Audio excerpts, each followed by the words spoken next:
The Indian government assassinated individuals in Pakistan as part of a wider strategy to eliminate terrorists living on foreign soil, according to Indian and Pakistani intelligence operatives who spoke to The Guardian. Interviews with intelligence officers in both countries, as well as documents shared by Pakistani investigators, shed new light on how India's Foreign Intelligence Agency allegedly began to carry out assassinations abroad as part of an emboldened approach to national security after 2019. The agency, the Research and Analysis Wing, is directly controlled by the Office of India's Prime Minister Narendra Modi, who is running for a third term in office in elections later this month. The accounts appear to give further weight to allegations that Delhi has implemented a policy of targeting those it considers hostile to India. While the new allegations refer to individuals charged with serious and violent terror offences, India has also been accused publicly by Washington and Ottawa of involvement in the murders of dissident figures, including a Sikh activist in Canada, and of a botched assassination attempt on another Sikh in the US last year. The fresh claims relate to almost 20 killings since 2020, carried out by unknown gunmen in Pakistan. While India has previously been unofficially linked to the deaths, this is the first time Indian intelligence personnel have discussed the alleged operations in Pakistan, and detailed documentation has been alleging Raw's direct involvement in the assassination. The allegations also suggest that Sikh separatists in the Khalistan movement were also targeted as part of these Indian foreign operations, both in Pakistan and the West. According to Pakistani investigators, these deaths are orchestrated by Indian intelligence sleeper cells mostly operating out of the United Arab Emirates. The rise in killings in 2023 was credited to the increased activity of these cells, which was accused of paying millions of rupees to local criminals or poor Pakistanis to carry out the assassinations. Indian agents also allegedly recruited jihadists to carry out the shootings, making them believe they were killing infidels. According to two Indian intelligence officers, the spy agency's shift to focusing on dissidents abroad was triggered by the Pulwama attack in 2019, when a suicide bomber targeted a military convoy in Indian-administered Kashmir, killing 40 paramilitary personnel. The Pakistan-based terror group Jaish-e-Mohammed claimed responsibility. Modi was running for a second term at the time and was brought back to power in the aftermath of the attack.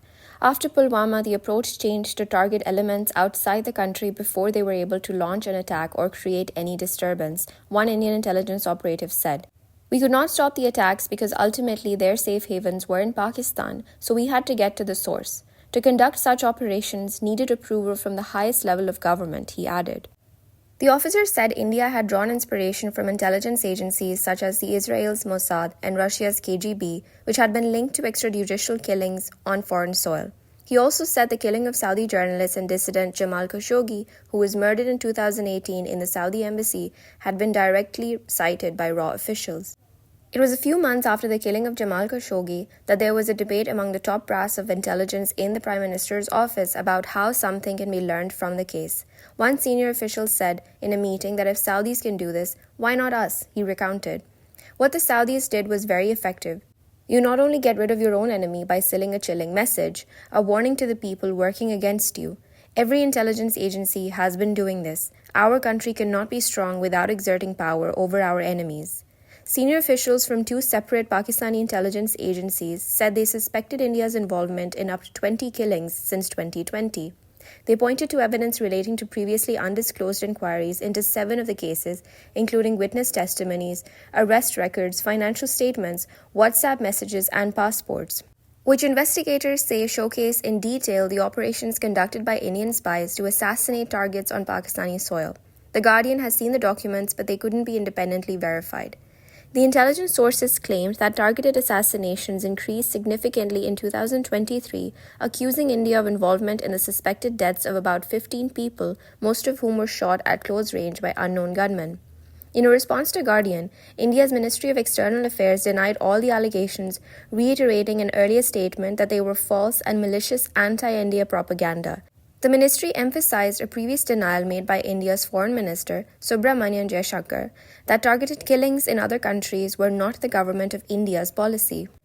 In the killing of Zahid Akhand, an alias for the convicted Kashmiri terrorist Zahoor Mistry, who was involved in the deadly hijacking of an Air India flight, the Pakistani documents say a raw handler allegedly paid for the information on Akhand's movement and location over a period of months.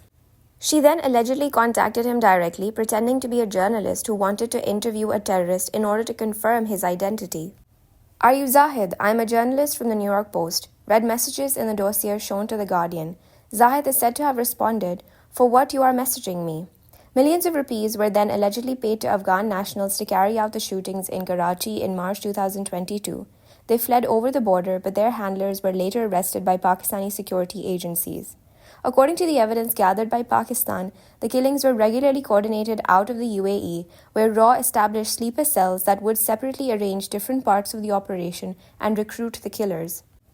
Investigators alleged that millions of rupees would often be paid to criminals or impoverished locals to carry out the murders, with documents claiming that payments were mostly done via Dubai. Meetings of RAW handlers overseeing the killings were also said to have taken place in Nepal, the Maldives, and Mauritius. The policy of Indian agents organizing killings in Pakistan hasn't been developed overnight, said a Pakistani official. We believe they've worked for around 2 years to establish these sleeper cells in the UAE, who are mostly organizing the executions. After that, we began witnessing many killings. In the case of Shahid Latif, the commander of Jaish-e-Mohammed and of one of India's most notorious militants, several attempts were allegedly made to kill him. In the end, the documents claim it was an illiterate 20-year-old Pakistani who carried out the assassination in Pakistan in October, allegedly recruited by RAW in the UAE, where he was working for a minimal salary in an Amazon packing warehouse. Pakistani investigators found that the man had allegedly been paid 1.5 million Pakistani rupees, otherwise £4,000, by an undercover Indian agent to track down Latif, and later promised 15 million Pakistani rupees and his own catering company in the UAE if he carried out the killing. The young man shot Latif dead in the mosque in Sialkot, but was arrested soon after, along with accomplices. The killings of Bashir Ahmed Pir, commander of militant outfit Hizbul Mujahideen, and Salim Rehmani, who was on India's most wanted list, were also allegedly planned out of the UAE, with transaction receipts from Dubai appearing to show payments of millions of rupees to the killers. Rehmani's deaths had previously been reported as a result of a suspected armed robbery. Analysts believe Pakistani authorities have been reluctant to publicly acknowledge the killings, as most of the targets are known terrorists and associates of outlawed militant groups that Islamabad has long denied sheltering. In most cases, public information about their deaths has been scanned. However, Pakistani agencies showed evidence that they had conducted investigations and arrests behind closed doors. The figures given to Guardian match up with those collated by analysts who've been tracking unclaimed militant killings in Pakistan. Ajay Sani, the executive director of the Institute for Conflict Management in Delhi, said his organization had documented 20 suspicious fatalities in Pakistan by unknown attackers since 2020, though 2 had been claimed by local militant groups. He emphasized that because of Pakistan's refusal to publicly investigate the cases or even acknowledge that these individuals have been living in their jurisdiction, we have no way of knowing the cause. If you look at the numbers, there is clearly a shift in intent by someone or other, said Sani. It would be in Pakistan's interest to say this has been done by India. Equally, one of the legitimate lines of inquiry would be possible involvement of the Indian agencies. Pakistan's Foreign Secretary Mohammad Cyrus Sajjad Qazi publicly acknowledged 2 of the killings in a press conference in January, where he accused India of carrying out a sophisticated and sinister campaign of extraterrestrial and extrajudicial killings in Pakistan. Islamabad's accusations were met with skepticism by others due to the long-standing animosity between the 2 neighboring countries, who have gone to war 4 times and have often made unsubstantiated accusations against the other. For decades, India has accused Pakistan of bankrolling a violent militant insurgency in the disputed region of Indian-administered Kashmir and of giving a safe haven to terrorists. In the early 2000s, India was hit by successive terrorist attacks orchestrated by Pakistan-based Islamist militant groups, including the 2006 Mumbai train blasts, which killed more than 160 people, and the 2008 Mumbai bombings, which killed 172 people. Both countries are known to have carried out cross-border intelligence operations, including small bomb blasts. However, analysts and Pakistani officials described the alleged systematic targeted killings of dissidents by Indian agents on Pakistani soil since 2020 as new and unprecedented. The majority of those allegedly killed by RAW in Pakistan in the past 3 years have been individuals associated with militant groups such as Lashkar-e-Taiba and Jaish-e-Mohammed. In several cases have convictions or proven links to some of India's deadliest terrorist incidents, which have killed hundreds of people. Others were seen to be handlers of Kashmiri militants who helped coordinate attacks and spread information from afar. According to one of the Indian intelligence officers, the Pulwama attack in 2019 prompted fears that militant groups in Pakistan were planning a repeat of attacks such as the 2008 Mumbai bombings. The previous approach had been to foil terrorist attacks, he said. In September, the Canadian Prime Minister Justin Trudeau told Parliament they were credible allegations that Indian agents had orchestrated the killing of Hardeep Singh Nijjar, a prominent Sikh activist who was gunned down in Vancouver. Weeks later, the U.S. Department of Justice released an indictment vividly detailing how an Indian agent had attempted to recruit a hitman in New York to kill another Sikh activist, later named as Gurpatwant Singh Panam. Both men had been major advocates of the Khalistan movement, which seeks to create an independent Sikh state and is illegal in India. India denied any involvement in the killing of Nijjar, which, according to a recent report, India's own investigation into the Panam plot concluded that it had been carried out by a rogue agent who was no longer working for RAW. According to one Indian intelligence officer, Delhi recently ordered the suspension of targeted killings in Pakistan after Canada and the US went public with their allegations. No suspicious killings have taken place so far this year.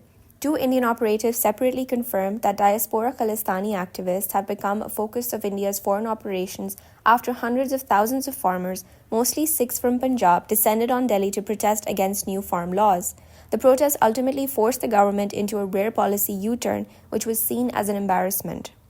The suspicion in Delhi was that firebrand Sikh activists living abroad, particularly those in Canada, the US, and UK, were fueling the farmers' protests and stirring up international support through their strong global networks. It stoked fears that these activists could be a destabilizing force and were capable of reviving Khalistani militancy in India.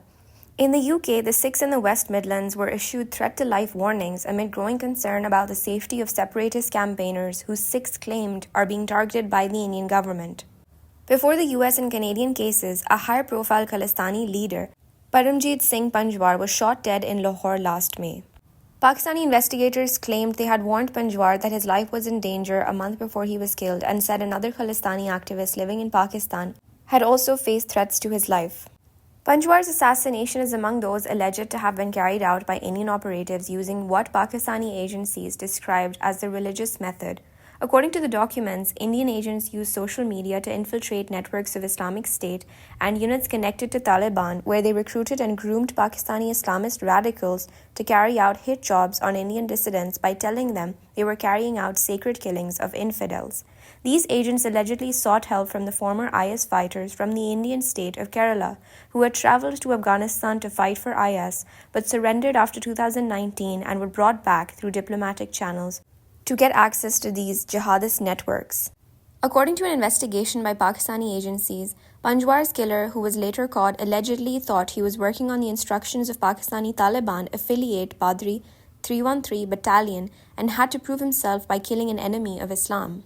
Daniel Markey, a senior advisor on South Asia at the United States Institute of Peace, said in terms of India's involvement, it all kinds of adds up. It's utterly consistent with its framing of India having arrived on the world stage. Being willing to take this kind of action against perceived threats has been interpreted, at least by some Indians, as a marker of great power status. The allegations of extrajudicial killings, which would violate international law, could raise difficult questions for Western countries that have pursued an increasingly close strategic and economic relationship with Modi and his Hindu nationalist Bharatiya Janata Party government, including pushing for intelligence sharing agreements. A former senior RAW official who served before Modi's premiership denied that extrajudicial killings were part of the agency's remit. He confirmed that nothing would be done without the knowledge of the National Security Advisor, who would then report it to the Prime Minister, and on occasion they would report directly to the Prime Minister. I could not do anything without their approval, he said. The former RAW official claimed that the killings were more likely to have been carried out by Pakistan themselves, a view that has been echoed by others in India. Pakistani agencies denied this, pointing to a list of 24 dissidents living in Pakistan to whom they had recently issued direct warnings of threats to their lives and instructed them to go into hiding. 3 individuals in Pakistan said they had been given warnings. They claimed others who hadn't heeded threats and continued their normal routines were now dead.